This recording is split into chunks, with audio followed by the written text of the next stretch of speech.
यहाँ एक सच्चाई साझा करने जा रहा हूं जिसे बहुत कम लोग कल्पना करने की हिम्मत करते हैं।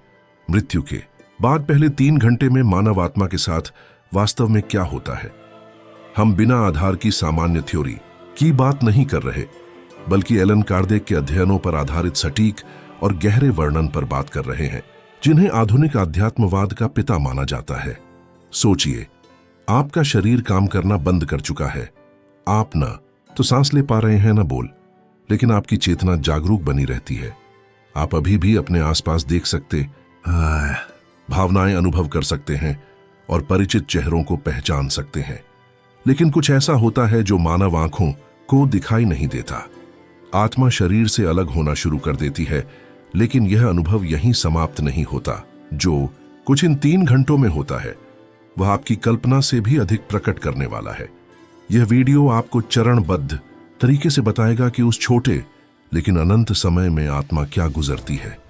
यदि आपने कभी सोचा है कि मृत्यु के बाद क्या होता है, तो यह आपका मौका है इसे आध्यात्मिक विज्ञान की गहरी और स्पष्ट जानकारी के जरिए समझने का। अंत तक मत जाइए, क्योंकि जो जानकारी आपको मिलेगी वह आपकी जीवन और मृत्यु के प्रति दृष्टिकोण बदल देगी। मुझे अपनी प्रतिक्रिया कमेंट में बताइए। मैं दिल से उन लोगों को चिन्हित करूंगा जो अपनी आत्मा की गहराई से इसे साझा करेंगे। यदि यह संदेश आपको छूता है तो चैनल को सब्सक्राइब करें और बेल आइकन दबाएं, ताकि हम उन लोगों तक पहुंच सकें जिन्हें इसे सुनने की सबसे ज्यादा जरूरत है। आपका समर्थन इस शिक्षा को उन तक पहुंचाने के लिए आवश्यक है जिन्हें यह सबसे अधिक चाहिए। शारीरिक मृत्यु के बाद के 3 घंटे कई आध्यात्मिक अध्ययनों के अनुसार, जिनमें एलन कार्डेक के अध्ययन भी शामिल हैं, एक महत्वपूर्ण समय होते हैं।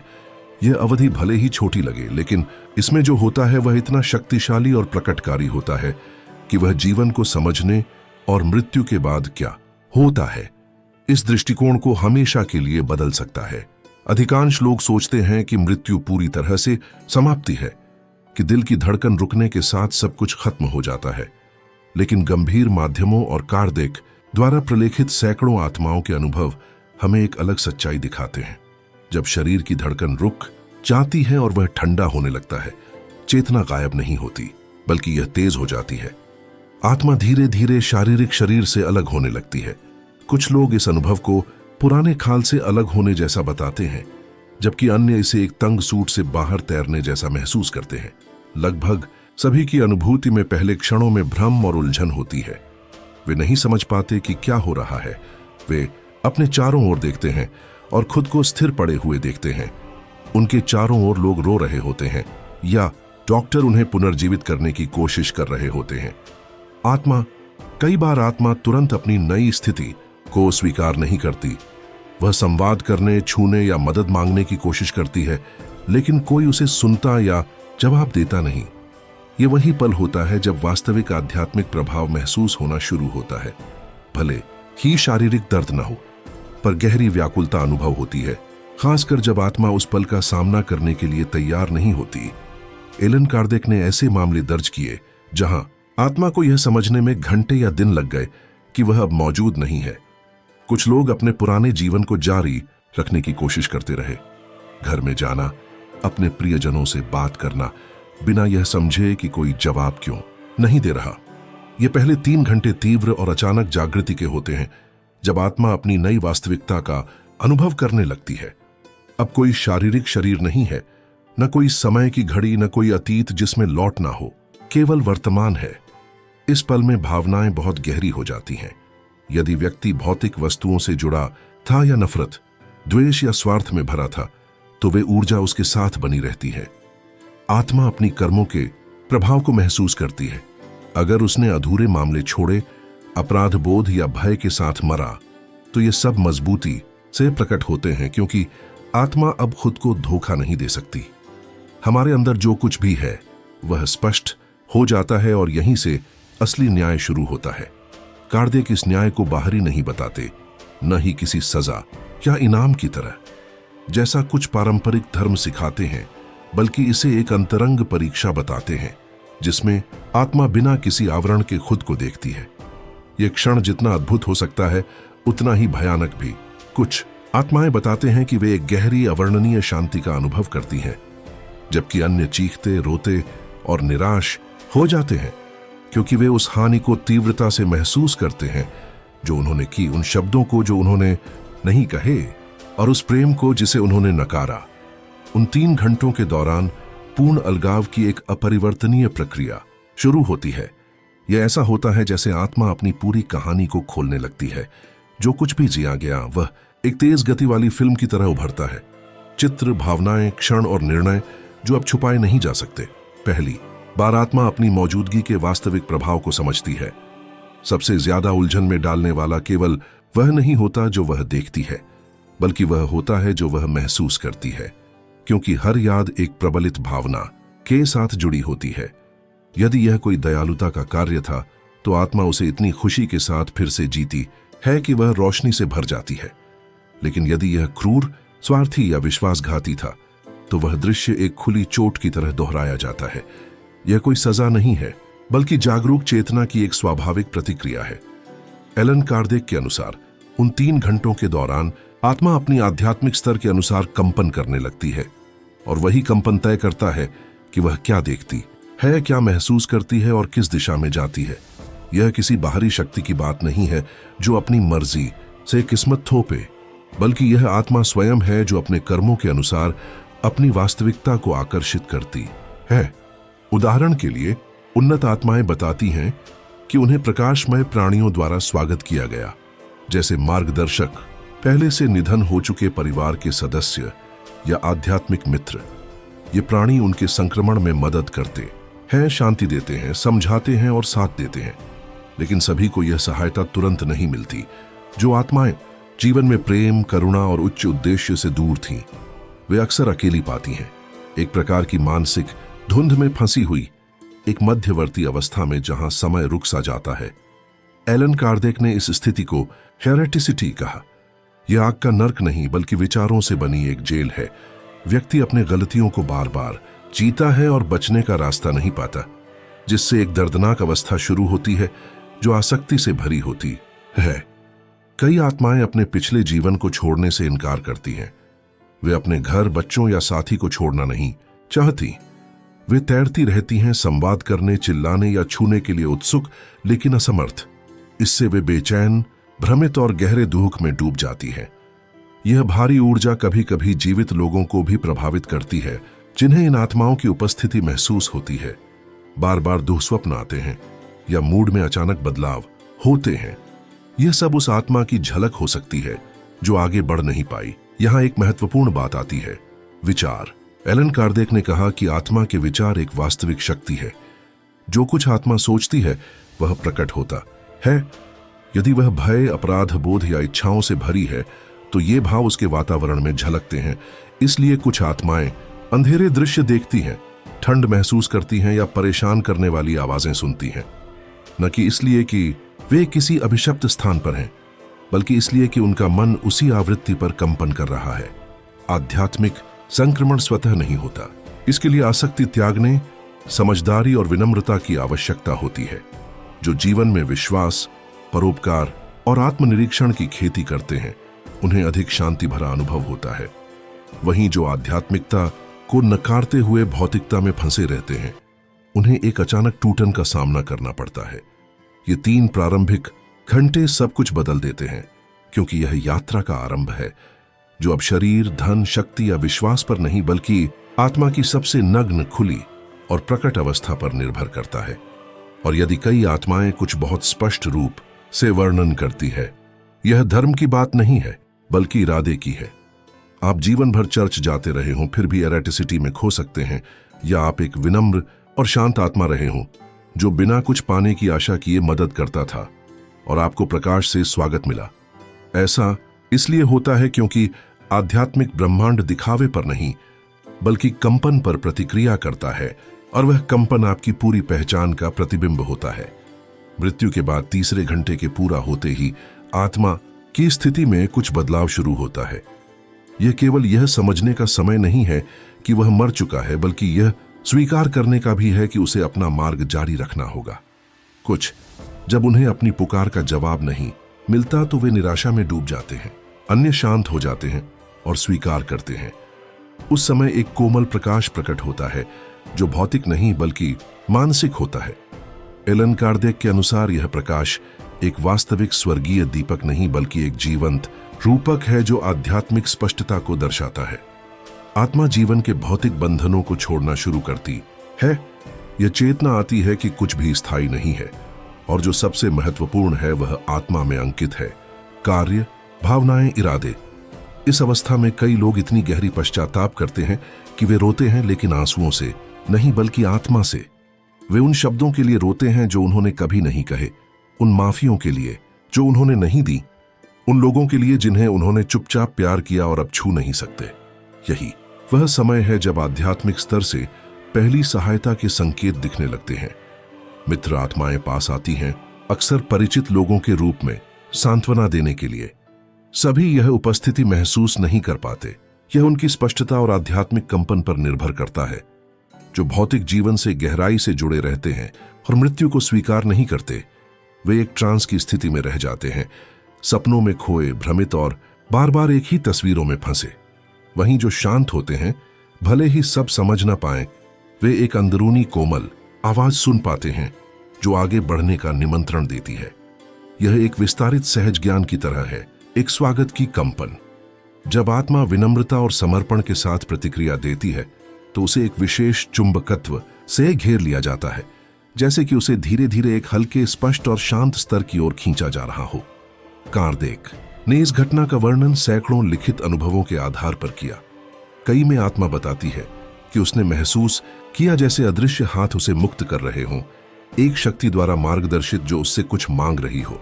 उस सीमा को पार करते ही सब कुछ बदल जाता है। रंग अलग दिखते हैं, ध्वनियां अलग सुनाई देती हैं और समय का अस्तित्व भी अलग होता है। स्वतंत्रता और जिम्मेदारी का मिश्रण महसूस होता है, क्योंकि आध्यात्मिक दुनिया में कोई दिखावा नहीं होता। आत्मा जैसी है वैसी ही होती है।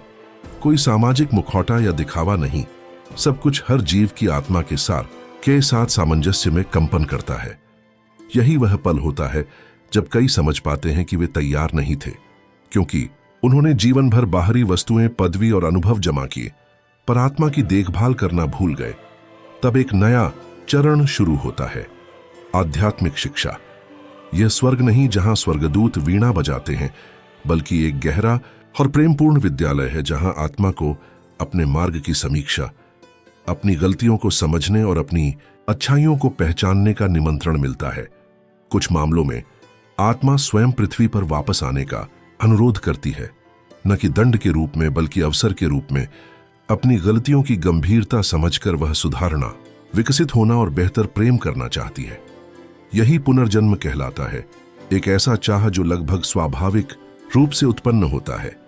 हालांकि इसके पहले एक पूर्व तैयारी और चिंतन का समय होता है, जिसमें आध्यात्मिक गुरु मार्गदर्शन करते हैं और आगे के रास्ते दिखाते हैं।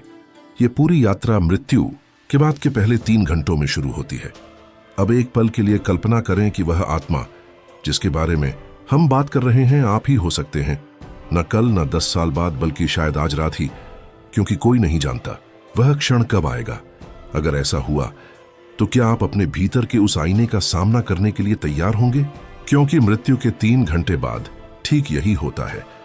आत्मा बिना किसी पर्दे, बहाने या जीवन में किए गए अपने गलतियों से बचने के लिए इस्तेमाल किए जाने वाले कोई जस्टिफिकेशन के खुद को देखती है। ये भले ही डरावना लगे, लेकिन यह एक दैवीय न्याय है। कोई दंड नहीं, कोई बाहरी न्यायाधीश नहीं, बस आप ही हैं जो अपने किए न किए और हो सकने वाले कार्यों का सामना करते हैं।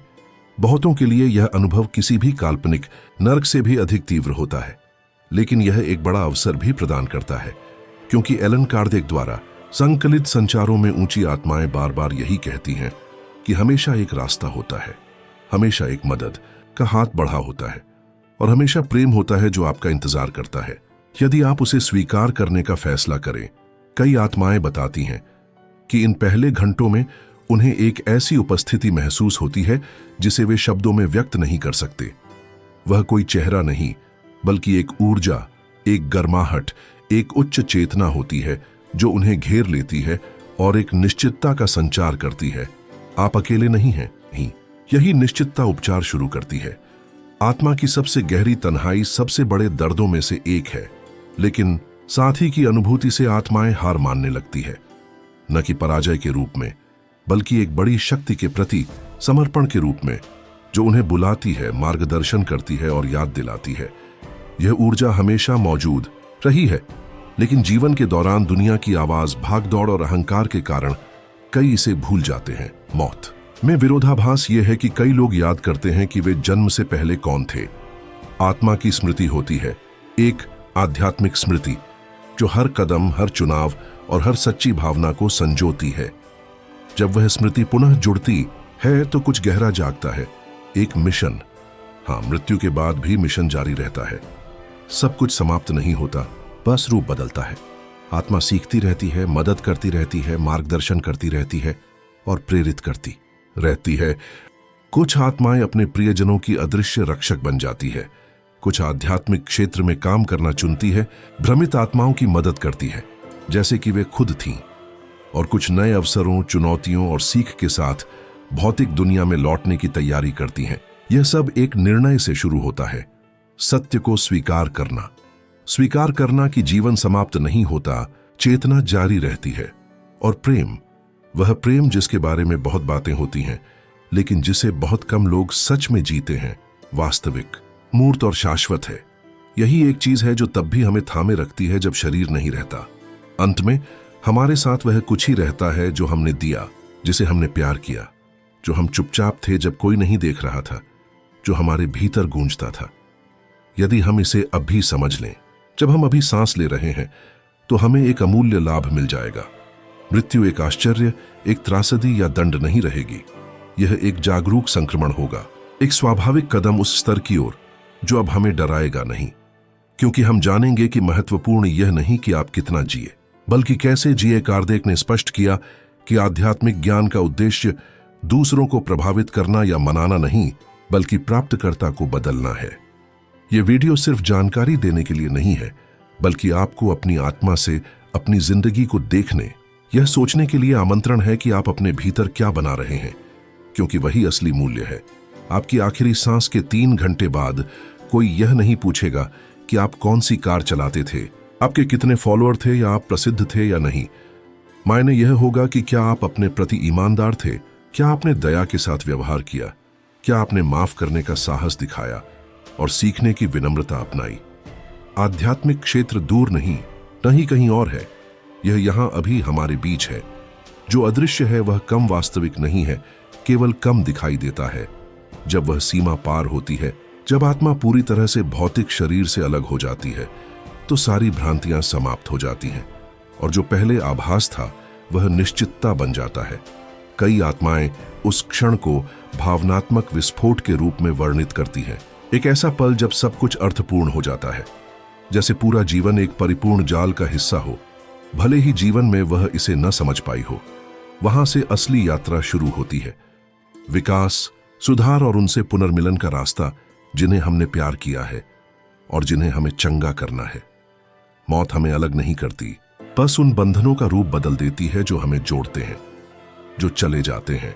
यदि वे शांति में हैं तो हमें देखभाल करते हैं और मार्गदर्शन करते हैं, सपनों, संकेतों और अचानक सूझबूझ के माध्यम से फुसफुसाते हैं। यदि आपने किसी को खोया है तो याद रखें कि वह व्यक्ति गया नहीं है, बस कमरे को बदल लिया है। यदि आप अपनी आंखें बंद करें और मन को शांत करें तो आप उसे महसूस कर पाएंगे। खुद से एक वादा करें, आज से इस तरह जिएं जैसे आप पहले से ही जानते हों कि मृत्यु के बाद के 3 घंटे में क्या होता है। यह ज्ञान भय का कारण नहीं, बल्कि एक उपहार है जो आपको मुक्त करता है, आपको मानवीय बनाता है और आपको अधिक जागरूक बनाता है।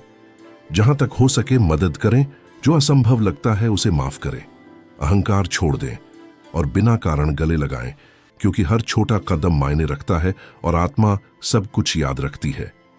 जब आपका समय आए और आएगा, तब ये 3 घंटे स्पष्टता के हों, भ्रम के नहीं, प्रकाश के हों, तूफान के नहीं, कृतज्ञता के हों, भय के नहीं, समर्पण के हों, इनकार के नहीं। यदि यह संदेश आपको छू गया हो, आपको सोचने पर मजबूर किया हो या आपको किसी नई दृष्टि दी हो, तो नीचे कमेंट करना ना भूलें। मैं जानना चाहूंगा कि आपने क्या महसूस किया और सबसे गहरे संदेशों को दिल के साथ हाईलाइट करूंगा। मैं आपको इस वीडियो को किसी ऐसे व्यक्ति के साथ साझा करने के लिए भी आमंत्रित करता हूं जिसे आप प्यार करते हैं, क्योंकि शायद यह उसे शांति दे। यदि आप अभी तक सब्सक्राइब नहीं हैं तो अभी करें और बेल आइकन दबाएं ताकि आप आने वाले ऐसे ही रहस्यों को मिस न करें। यहां रहने के लिए धन्यवाद।